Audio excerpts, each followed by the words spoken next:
ஆமாம். இன்னைக்கு ஒரு மனைவியை கட்டிக்கிட்டு சகோதரர்கள் வீட்டுக்கே போக முடியுங்க. நேரத்தில் எல்லா ஆண்களும் பாருங்க நைட்டு லேட்டாக தான் வருவாங்க இல்லையா?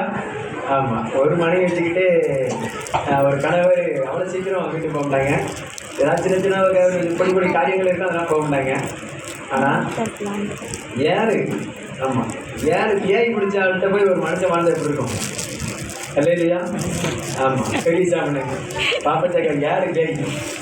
ஆமாம். யாரு பேயோட குடும்பம் நடத்திருக்காரு அந்த மனுஷன் எப்படி திருப்பார் பார்த்துருக்கேன் இல்லையா? ஆமாம். ஆள் ஒல்லியாக இருப்பார், ஃபுல்லாக பீடி பிடிப்பார். ஆமாம். அப்போ அந்த குடும்பத்தில் எப்படி சமாதானம் இருந்திருக்கும் சொல்லுங்க பார்ப்போம். அந்த 7 பேயோட குடும்பம் நடத்திருக்கிறாரு. அந்த 7 பேய் கூட எனக்கு பெரிய மேட்டரே கிடையாது. ஏழையில 14 பேய்களை துவம்சம் பண்ணவங்க எப்படி இருப்பாங்க? நமக்கு ஒரு பேயை கண்டாலே துண்டை கடன் ஓடிதாங்க. நானும் என்ன ஒரு பேய் வந்து தனப்பான்னு சொல்லிச்சது என் வீட்டு வரைக்கும் ஓடிட்டேன். 14 பேயை அடிச்சு துவம்சம் பண்ணாங்கன்னா அப்போ அவங்க எப்படி இருப்பாங்க? ஊழியக்காரங்க. அவங்களுக்கு பேயினா ஒரு பெரிய மேட்டரே கிடையாது. ஆமாம். அந்த வீடெல்லாம் பார்த்து நீங்கள் சாட்சி கேட்டு பாருங்க, இந்த வீட்டில் பக்கமே வர முடியும். ஆமாம். இந்த நான் படத்துக்கு நேராக தான் தம்பி அந்த அம்மா பொடிச்சுட்டு இருப்பாங்க. நான் விடிய தூங்க முடியுமா சொல்லுங்க பார்ப்போம். எந்த ஆண்டவராய் இயேசு கிறிஸ்து அவர்களுக்காக மரித்தார், எனக்காக மரித்தார் சொல்லும்போது அவங்களும் என்னோட கூட சொல்லுங்க சகோதரி தான் அப்படிங்கிற நினைக்க தோணும். அப்படிங்கும்போது 14 கைகளையே விரட்டவனவங்க அவங்கள பார்த்து வளர்ந்து நான் எப்படி இருப்பேன் பார்த்துருக்கு. 14 துவம்சம் பண்ணியிருக்காங்கன்னா அப்போ நான் என்ன செய்ய போகிறேன்னு பாருங்க இல்லையா? ஆமாம். அவங்களுடைய சாட்சிகள் வந்து ரொம்ப அருமையாக இருக்கும். வசனங்கள் மூலமாக நான் அவங்களுடைய காரியங்களை நான் உங்களுக்கு எடுத்து காட்டுறேன்.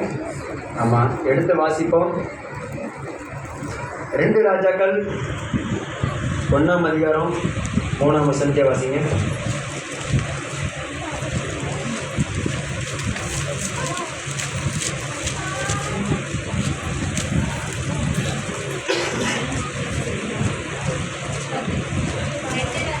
ரெண்டு ராஜாக்கள் 1ஆம் அதிகாரம் 3ஆவது வசனம்.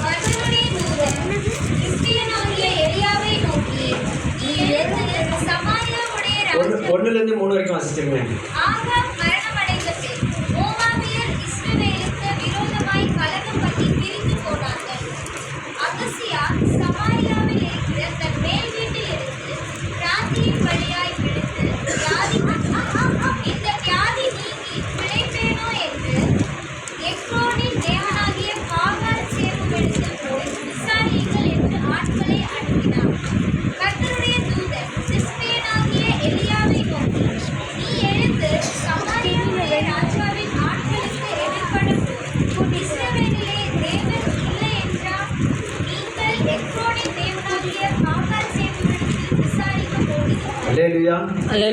சொல்லிடுற காரியங்களை கவனமாக கேட்டால் தான் புரியும். இதெல்லாம் வந்து சும்மா பேசுகிற காரியம்லாம் இல்லை.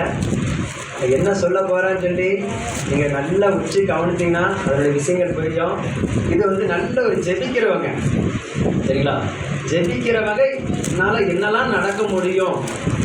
நம்மளும் ஜெபிக்கிறோம் இல்லைங்கிற, குடும்பத்துக்காக ஜெபிப்பாங்க இல்லைங்கிற. ஆனால் ஜெபத்திலே இருக்கிறவங்க என்ன செய்வாங்க அப்படிங்கிறத அவங்க என்னெல்லாம் செஞ்சாங்கங்கிறத நான் உங்களுக்கு சொல்லி காட்ட போகிறேன். இதில் வந்து நாங்கள் இதில் பார்க்குறோம். அகசியா சமாரியாவில் இருக்கின்ற தன் மேல் வீட்டிலிருந்து திரையோதியின் வழியாய் விழுந்து அவன் விழுந்து ஒரு வியாதிப்பட்டு போனான். அப்போ விசாரிக்க எங்கே போனான்? அவன் விசாரிக்க பாகால இடத்துல போய் விசாரிக்க ஆள் அனுப்புகிறான். ஆனால் இயேசு கிறிஸ்து என்ன செஞ்சாரு? 3ஆவது வசனத்தை வாசிங்க. கர்த்தருடைய தூதன் எலியாவை நோக்கி நீ எழுந்து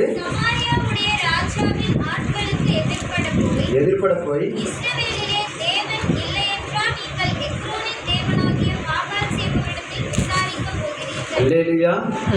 சபைக்காக சபை மக்களுக்காக செபிக்கிறவங்களுடைய நோக்கம் எப்படி இருக்கும்? மக்களை குறித்தாதான ஒரு நோக்கம் இருக்கும். அப்போ ஒரு வியாதிப்பட்டு போகும் பொழுது அவன் யார்கிட்ட போய் விசாரிக்க போகிறான்? எங்கே போனோம்? எளிய தீர்க்கதரிசி இருக்காரு. அவன் ஆட்களை கொடுத்து நீ இந்த இடத்துல போய் விசாரின்னு சொல்லும் போது அந்த இயேசு கிறிஸ்து என்ன சொல்றாரு? எலியாவே நீ